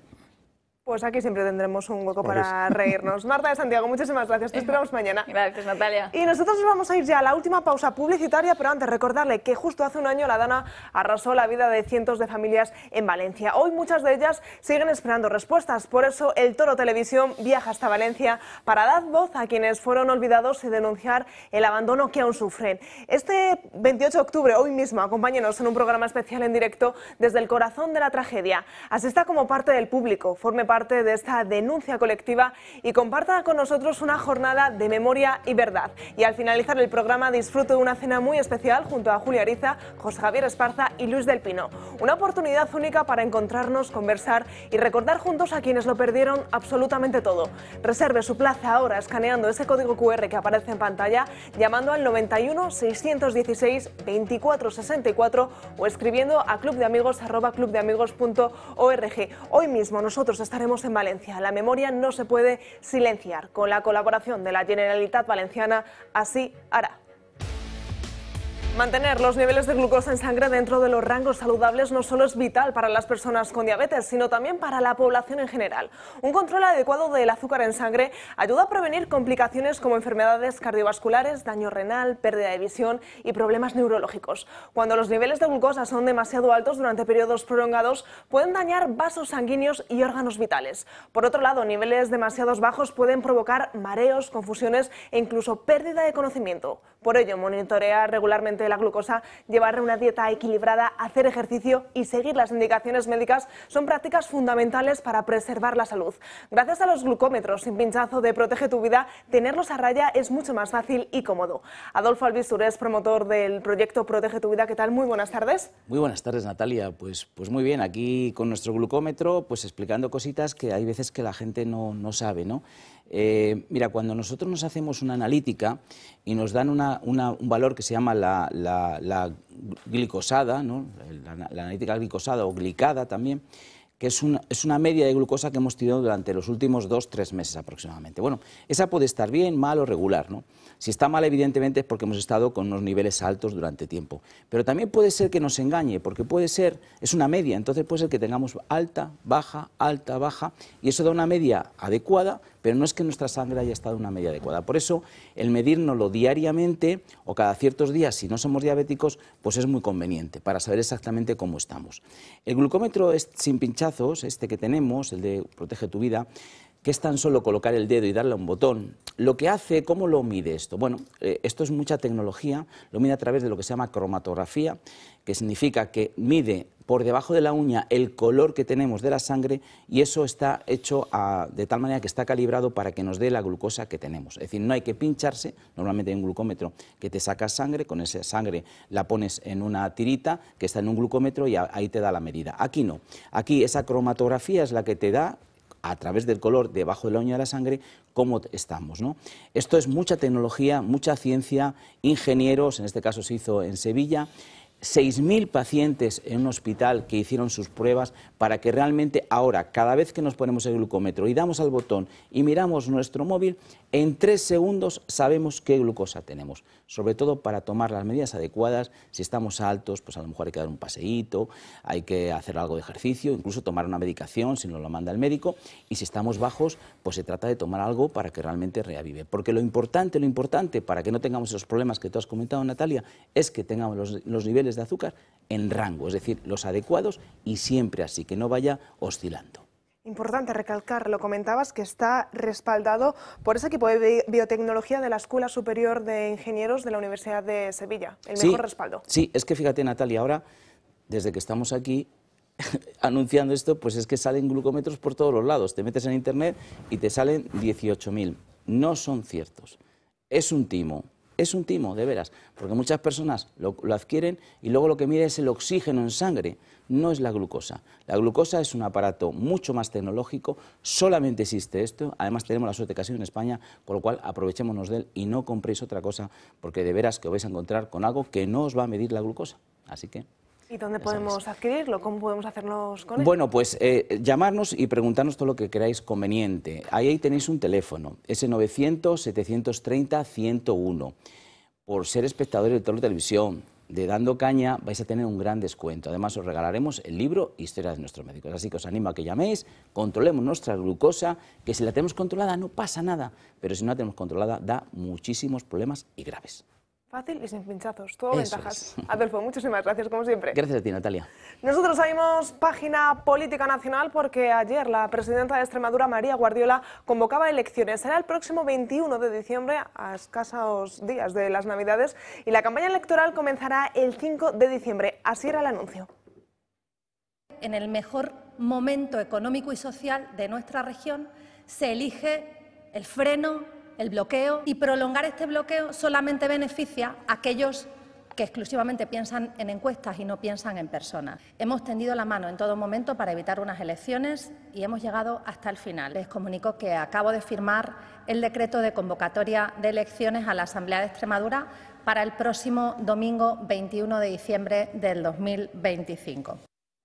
Una decisión muy aplaudida por todos los varones del Partido Popular. Uno de los últimos en pronunciarse era el presidente de Andalucía, Juanma Moreno Bonilla, que decía que convocar las elecciones es la única manera de luchar contra el bloqueo de Vox. Yo respeto la decisión que ha tomado María, una decisión que es como consecuencia de la negación a Vox a aprobar los presupuestos. Ya vemos que Vox no colabora, que Vox no quiere la gobernabilidad de Extremadura y por tanto la única salida que le queda a ella es precisamente hacer unas elecciones. Un adelanto electoral que se podría repetir en varias comunidades autónomas, en todas aquellas gobernadas por el Partido Popular que necesitaban a Vox para formar gobierno y que, como les contábamos al inicio del programa, en julio de 2024 decidieron salir de ese gobierno autonómico. Pues bien, ¿cuál es el panorama que se plantea en España? Así nos lo explica. Tras la incapacidad del gobierno autonómico de María Guardiola en Extremadura para aprobar los presupuestos, el Partido Popular ha anunciado que el próximo 21 de diciembre la comunidad autónoma celebrará elecciones anticipadas. Una decisión que, entre otras causas, responde a la ruptura del gobierno de coalición entre PP y Vox en 2024. Además, desde la formación de Santiago Abascal, presionaron al Grupo Popular para convocar comicios si la ley presupuestaria no salía adelante. Esto no es ni una serie de ficción, ni es un thriller político. Esto va de la gente, va de su realidad, va de sus negocios, de sus trabajos, de sus hijos, de los cuidados, va de que la gente no puede seguir esperando. Y por ese motivo, por responsabilidad, les comunico que acabo de firmar el decreto de convocatoria de elecciones a la Asamblea de Extremadura. Un hecho que, según diversas voces internas del partido, debería servir como aviso al Gobierno central que acumula 3 años sin aprobar los presupuestos generales del Estado, incumpliendo una de las principales obligaciones de cualquier ejecutivo.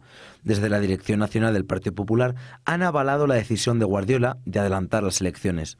Dirigentes del PP respetan la coherencia de María Guardiola mientras reprochan al presidente del gobierno no actuar del mismo modo que la líder extremeña. Aseguran que cuando se producen situaciones de bloqueo hay que dejar hablar a los ciudadanos. El contexto de falta de presupuestos no afecta únicamente a Extremadura. Otras comunidades como Aragón o Castilla y León también han reaccionado ante el adelanto electoral. En Aragón, el presidente Jorge Azcón ha confirmado que su principal objetivo es presentar los presupuestos para 2026 en los próximos días. El gobierno de Aragón no se va a parar. Los aragoneses no se merecen que sigamos retrasando algo que tiene que llevarse a efecto, que tendría que haberse hecho ya. Mientras que desde Vox han asegurado que no apoyarán una futura investidura popular ni la aprobación de las cuentas públicas en la comunidad aragonesa. Por otro lado, las comunidades de Castilla y León y Andalucía se mantienen atentas a esta situación. El presidente de la Junta de León ha indicado que su intención es agotar la legislatura con o sin presupuestos y ha descartado un superdomingo electoral tras la decisión de Guardiola. Con el techo de gasto ya aprobado, desde el gobierno autonómico reiteran que las elecciones se celebrarán en marzo, tal y como estaba previsto. En Andalucía, el presidente Juanma Moreno Bonilla ha expresado su respeto hacia la decisión de María Guardiola. Además, presume de estabilidad, ya que los presupuestos andaluces se aprueban hoy martes, a pesar de la polémica de los errores en los cribados de cáncer de mama. El Partido Popular recurrirá a su mayoría absoluta para aprobar las cuentas por 7º año consecutivo. Bueno, todo un verdadero terremoto electoral que se nos puede avecinar en las comunidades autónomas que decíamos del Partido Popular. Sí, pero es que además la presidenta Guardiola habla de que no hay tacticismo. Y yo, oye, le avalo el hecho de que si no hay presupuestos lo que se tiene que hacer es convocar elecciones y vamos para adelante. Y me parece estupendo. Lo que pasa es que sí que Bueno, son demasiadas casualidades, es decir, está convocado tal que ayer porque son 54 días, lo que dice la ley. Entonces, si no, ya nos metemos en Navidad, tenemos Año Nuevo, tenemos el principio de enero, es decir, que lo ha convocado en un momento determinado en el que los demás varones no tienen cintura para poder seguirla, es decir, seguro que lo va a hacer ella sola. Yo creo que es lo primero sobre lo que hay que poner foco, que no se ha hablado mucho de este tema y yo creo que es importante.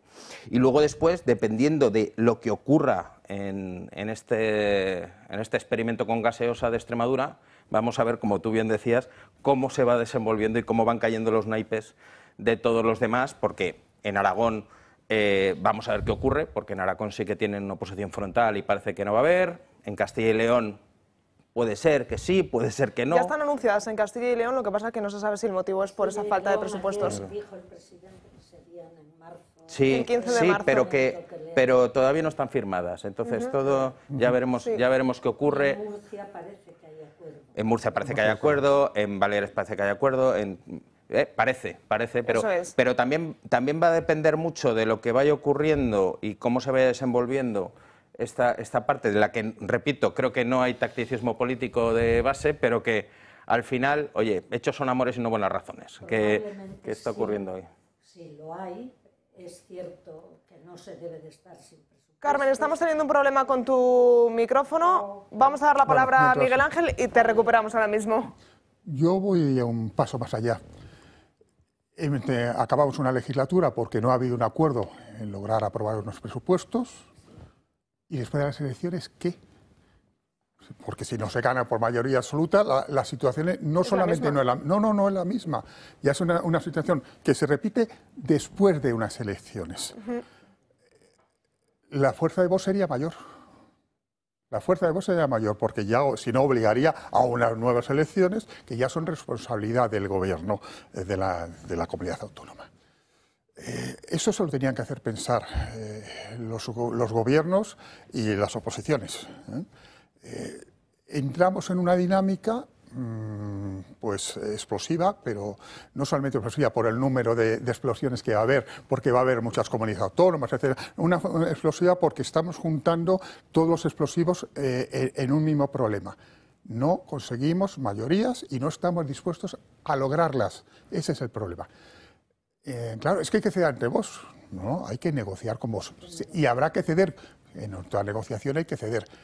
El PP tendrá que tener unas líneas que no se pueden traspasar y ponerlas claras, el Vox tendrá las suyas y ponerlas claras, y evidentemente si no es compatible, pues nada, estaremos con repetición de elecciones cada 4 meses, que a lo mejor es otra forma de gobernar, ¿no? ¿No puede ser esto una táctica del Partido Popular de decir, mira lo que estamos haciendo en nuestras comunidades en llegar a un acuerdo para esos presupuestos, a ver si Pedro Sánchez hace algo? No. Eso no cabe duda que esa es una cuestión que van a explotar, pero no es va a llegar la a buen fundamental. puerto. Y lo cierto es que ya para la formación del gobierno en Extremadura fue muy difícil porque la presidenta actual de Extremadura, entonces aún no lo era, se dedicó a darle caña cada día a Vox. Y a mí me hace gracia, después de todo lo que hace el señor Puigdemont y Junts, pero como al presidente del gobierno le conviene seguir en la poltrona, ayer, pero es que todos a una y daba risa oír a un ministro, mano tendida, salía otro, mano tendida, el otro, mano tendida. O sea, le debieron de poner un letrero, mano tendida, y decir todos lo mismo. Pero cuando se trata de negociar, que el PP negocie con Vox, entonces no hay mano tendida. Y luego hay una cosa que es preocupante y es tantas elecciones en este país. Hay que pensar que el País Vasco las hace en un momento determinado, Galicia en otro, Cataluña en otro, las elecciones generales centrales, las elecciones al Parlamento Europeo, y luego, si en cada una de las otras autonomías lo vamos a celebrar cada una en fechas distintas, va a ser terrible, porque luego hay también las municipales. Menos mal que esas son todas al mismo tiempo y cada 4 años. Pero aquí lo decide, la verdad, tiene ese derecho, la ley se la concede, y tienen también una ventaja. El partido mejor eso ha influido en el momento. El candidato del Partido Socialista, el que era presidente de la Diputación, en este momento está imputado. Por tanto, que el Partido Socialista o cambia de candidato o tiene que concurrir a las elecciones de Extremadura con un candidato imputado, lo cual es un hecho histórico también. Por tanto, ella habrá medido, tendrán sus estadísticas internas y naturalmente que lo hace en el momento que le parece oportuno. Lo que estábamos comentando antes de que estamos en una situación y dentro de 4 días estaremos en una situación distinta, peor, bueno, ahora están en Extremadura con un supuesto candidato imputado, bueno, pues a lo mejor en año y medio que nos queda para las elecciones generales, vamos a unas elecciones generales con un candidato socialista imputado. Uf. Ya vas más lejos. Nos adentraba el siguiente tema, Carmen, esa ruptura de gobierno entre Junts y el Partido Socialista. Ayer Carles Puigdemont anunciaba, bueno, en esa cúpula que rompían cualquier tipo de relación, que pasaban a la oposición. Vamos a escuchar cómo lo decía ese anuncio y vamos a ver las reacciones que tenía el propio gobierno, el propio Partido Socialista con ese mano tendida a todo. Qué ridículos. Puigdemont ha decidido romper definitivamente con Pedro Sánchez. La ejecutiva de Junts, reunida este lunes en Perpiñán, ha tomado la decisión por unanimidad. Los independentistas han debatido durante más de 3 horas los términos exactos de este divorcio político con el PSOE. Ahora la palabra la tienen los militantes, que deberán ratificar o rechazar esta ruptura en una consulta interna. Todo apunta a que retirarán su apoyo en el Congreso y por el momento descartan una posible moción de censura. La decisión se venía gestando desde la semana pasada, cuando la portavoz en el Congreso, Míriam Nogueras, advirtió a Pedro Sánchez que había llegado la hora del cambio. I començar a parlar, senyor Sánchez, de l'hora del canvi. Moltes gràcies. Con esa frase, Nogueras anticipaba el fin de la alianza sellada hace casi 2 años en Bruselas, por la que Junts apoyó la investidura de Sánchez a cambio de la ley de amnistía.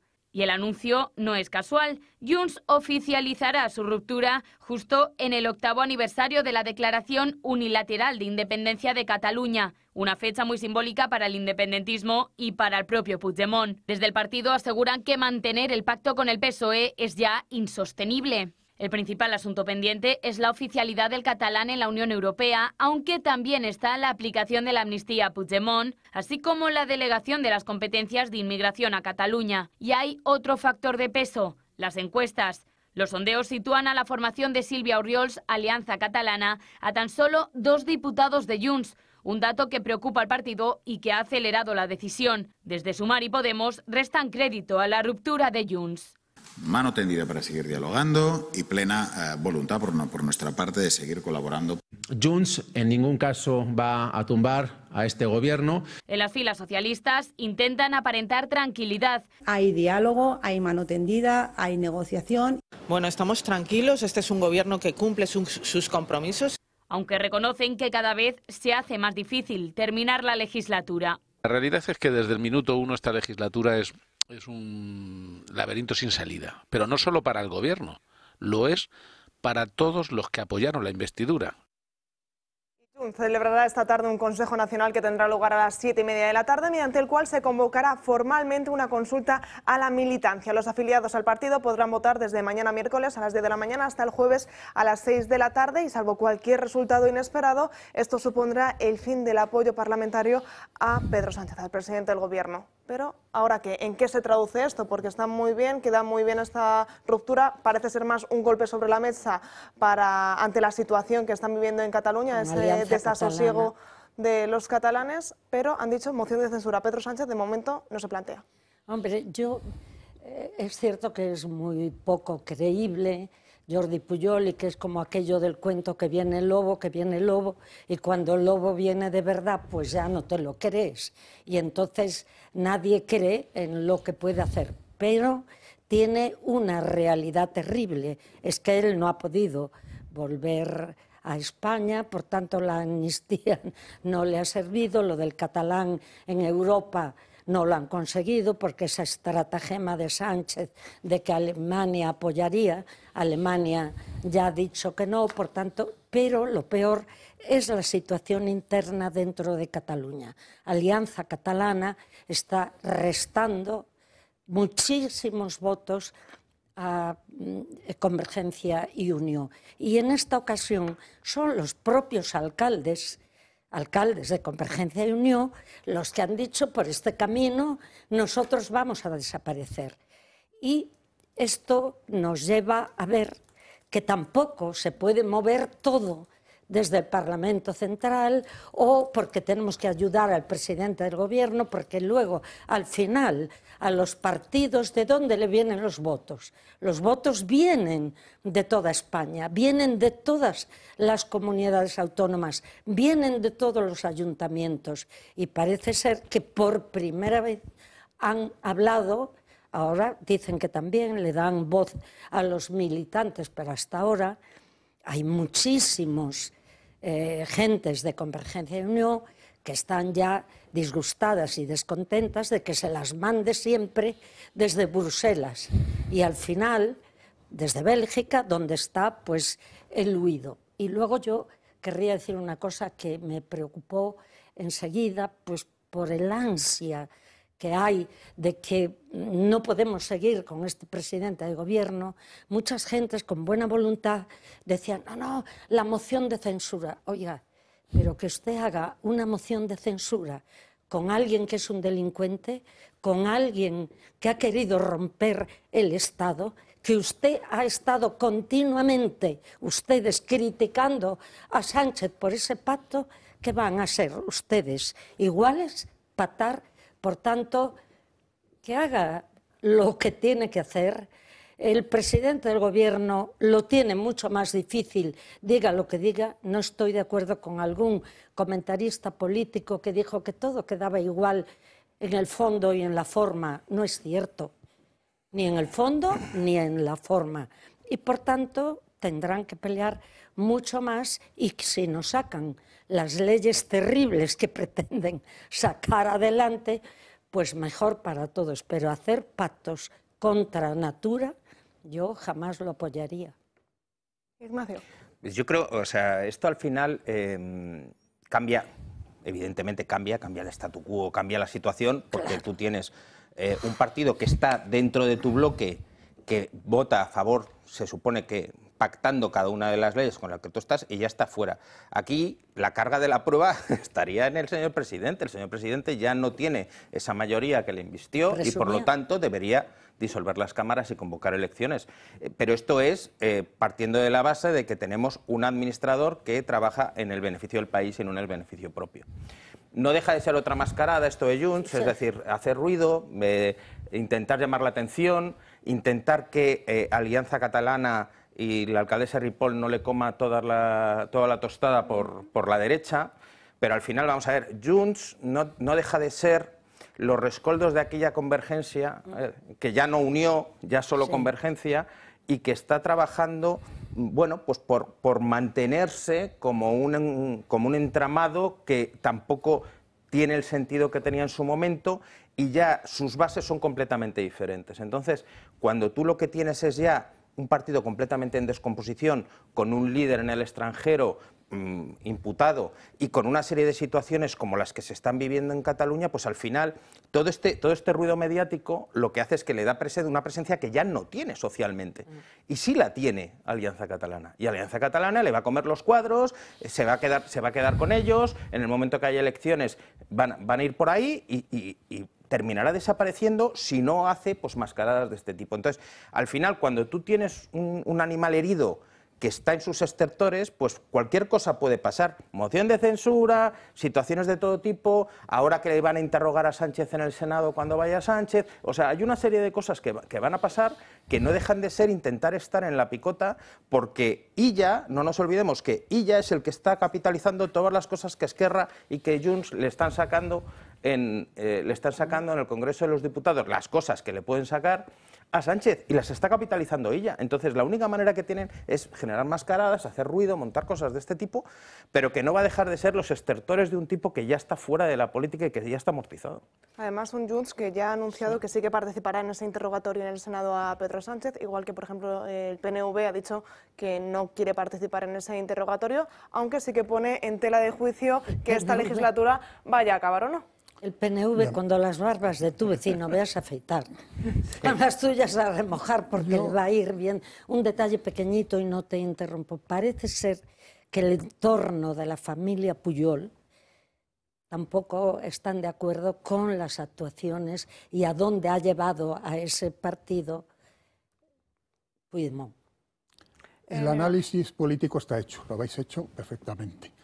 Pero tenemos un presidente de gobierno que con la ley no le mueve nadie y él no tiene la más mínima intención de que le muevan, porque está muy cómodo sentado en esta. Por lo tanto, yo le voy a llevar a otro aspecto. A mí esto me recuerda a un patio de colegio en el que hay un niño que se acerca a otro y que tiene un bocadillo, pues me das el bocadillo, y como me das el bocadillo, pues qué contentos estamos los dos. Una vez que me he comido el bocadillo, pues yo ya no te junto. Eso sí, mañana me dices de qué es el bocadillo. En esa situación estamos. Esos señores están intentando sacar todo lo que puedan, y me parece muy bien. Yo no soy independentista, evidentemente, pero le doy todo el derecho a que hagan eso. Al que no le doy el derecho a que se sume a eso es al presidente del gobierno de España. Es el gran responsable. Por lo tanto, mientras haya la posibilidad de que haya un bocadillo, aunque sea de mortadela, lo siento, pero vamos a tener a los socialistas votando o juntándose con los catalanes, con los vascos y, por desgracia, con los asesinos de ETA. Y esa es la realidad. Y ante el inmovilismo del propio Pedro Sánchez del Partido Socialista, el Partido Popular, Carmen, sé que no debería dar un paso más en esa moción de censura. Sé que tú nos decías que no debe pactar con Junts, pero ¿no debería hacer algo? Echar al presidente del gobierno, recordad que nunca se ha olvidado y se dice continuamente, no, Aznar también pactó. Aznar decía que hablaba catalán en la intimidad. En la intimidad. Entonces, ¿cómo es? El fin no justifica los medios. Y si ahora resulta que para echar a Sánchez tú vas a justificar y darle credibilidad a aquel que no puede entrar en España porque es un delincuente, a aquel que quiso romper el Estado español, hay gente que no piensa en todas estas cosas cuando por una actitud... Mira, por ejemplo, Paje, que se le ve que no está nada contento, aunque también haga como de adelante para atrás, pero nunca da el paso, ha dicho una cosa muy buena ayer. Dijo, esto más que una cuestión de resistencia institucional, es de resistencia personal. Sí, sin lugar a dudas. O sea, aquí el tema está en Sánchez, pues que continúe. Sí. Cuanto más continúe, peor saldrá, en peores situaciones, y más grave será todo aquello que esté originando. Desde luego, quieran o no, es el principio del fin, y me gustaría, ahora que estamos ya en el final del programa, transmitir un aire de esperanza. Tiene que haber esperanza y tiene que haber un final a esta situación. El propio Puigdemont, me da rabia repetir su nombre tantas veces, pero le habló de poltrona, poltrona. Te lo dice aquel del que presumías ser su amigo. Van a presumir ahora Sánchez y los socialistas, decir, no, es que somos la mayoría del Congreso. Es que tenemos la mayoría. Con la suma de todos estos tenemos mayoría. No, todo eso se está acabando. Lo que tienen, aquí nombro a los dos, PP y Vox, tener más cabeza que nunca, más responsabilidad que nunca. Los tiempos en política son muy, muy importantes y la precipitación nunca es positiva. Por tanto, que den ellos los pasos. Nosotros con tranquilidad a intentar que se gobierne. Quiero acabar el programa con un último apunte que conocíamos esta mañana, que es que el magistrado Leopoldo Puente ha rechazado la petición de libertad que había pedido Santos Cerdán que el pasado 17 de octubre. En ese auto se confirma no haber lugar en este momento modificar la situación de prisión provisional comunicada y sin fianza impuesta a Santos Cerdán en la presente causa especial por auto de fecha del 30 de junio de 2025, que es la fecha desde la que Santos Cerdán está en prisión. Va a seguir pidiéndola y de momento nada más y nada menos que el número 2 del Partido Socialista. La esquizofrenia en la que vivimos es que este señor fue el que firmó con Puigdemont el acuerdo que ahora rompe Junts. Entonces, esa foto que recorrió toda España, ese acuerdo. Pero yo quisiera recordar el teorema del mal menor. ¿Es un mal menor el que Sánchez siga en el gobierno? No, es un mal mayor, porque puede hacer mucho daño en año y medio. Si se lograse un consenso de nombrar a un candidato cuya única labor fuese convocar elecciones, había que pensárselo. Y lo vamos a dejar ahí, Miguel Ángel, que nos quedamos sin tiempo. Muchísimas gracias por este primer día, muchas más gracias por estar aquí. Si tú quieres, Carmen, Ignacio, gracias por acompañarme en la jornada de hoy. Y a ustedes pues les veo como siempre mañana a partir de las 12 del mediodía aquí en Dando Caña para seguir desgranando toda esa información que otros medios de comunicación pues no se atreven a dar o no quieren dar. Hasta mañana.